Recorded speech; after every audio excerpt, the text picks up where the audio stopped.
next speaker, MP Raeyhon Peterson. MP, you have the floor.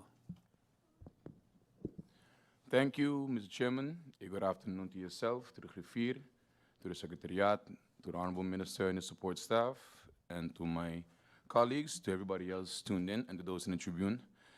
Mr. Chairman, I have to partially agree with some of the MPs that spoke before me, but I also have a point of concern because I see that a lot of the blame is being put on Holland, Netherlands for knowing, that things were going wrong, but we are also an autonomous country. We have chosen to deal with these regulations ourselves, and this is concerning Mollet Bay, a local property in St. Martin. It is not Holland's responsibility to step in until, well, now that we are in a ditch and we need help. So, although I understand the sentiment, it is not Holland's fault. Because as we saw that same list of people that Emmanuel mentioned, a lot of locals are on that list. Not only locals from St. Martin, but also locals from Curaçao. That is where the problem began. Those are the people who facilitated the environment in which Ansari could have done what he did. So that's also something that does not need to be forgotten because we are, like we say and like we like to boast, a young autonomous country. So this is part of our responsibility that we decided within the first couple of years of being a young country that we will mismanage the situation to the fullest and fill our pockets. That's something different. And I think that needs to be addressed because we are looking at Ansari and at Holland, but I'm not hearing anything about those same individuals that MP Emmanuel mentioned, those who we can hold accountable, some of those who were in public office. So I think we need to how to say, richt the vinger at who is actually causing all of this. But to come back to the issue at hand, I want to know to you, Mr. Chairman, from the Minister, if these persons cannot be criminally prosecuted, why is that not being talked about? Everybody that benefited from this saga, because we got a verdict in 2021 in which, ENNIA got a very hard tick of the fingers from the judge. And like we all know, a list of names was given with the amounts of monies that they were given. I don't understand why, first of all, we have not chosen to criminally prosecute these persons, but also why have we not chosen to go down the civil court? Why haven't we chosen to, for example, do a class action for all of the policy and account holders, where everybody gets to sue those persons who personally benefited from this? We have the Book 6, Article 162, onrechtmatige daad. Why is that not an avenue if getting the money back for the people is the priority? So that would be one of my questions to you, Mr. Chairman, to the Minister. Also, it's wishful thinking, to think that some of these individuals actually have a shame box, MP Gumbs, to begin with. But if that were the case, then we most likely would not be so far down this ditch that we are now.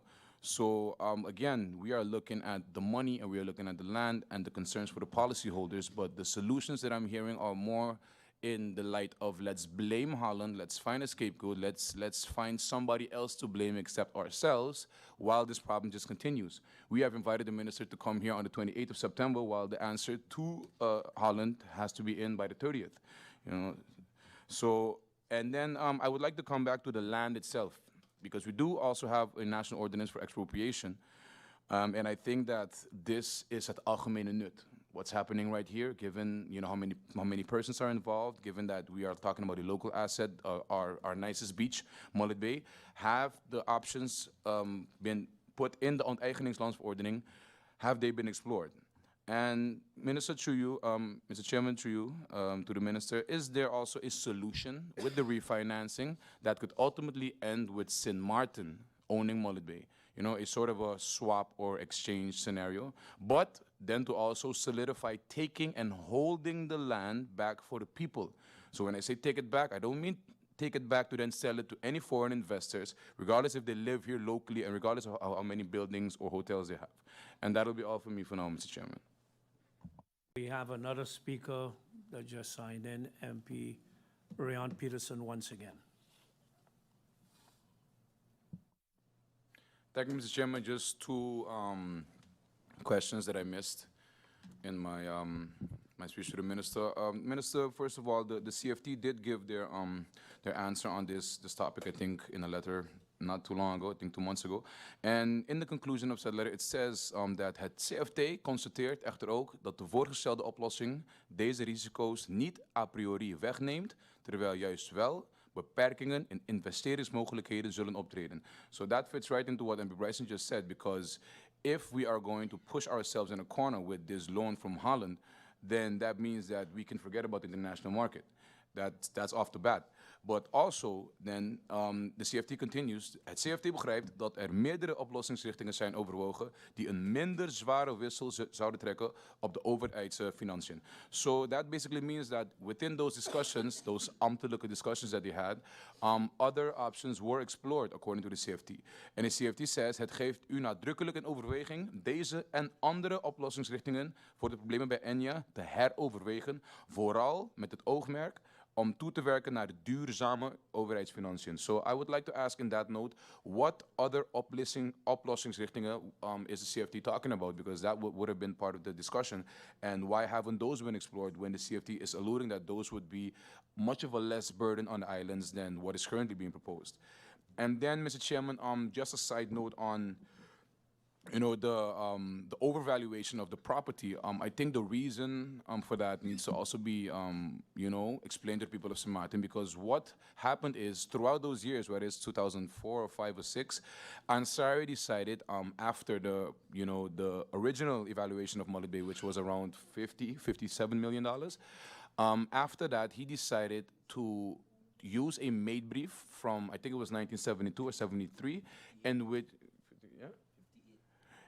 million, yeah.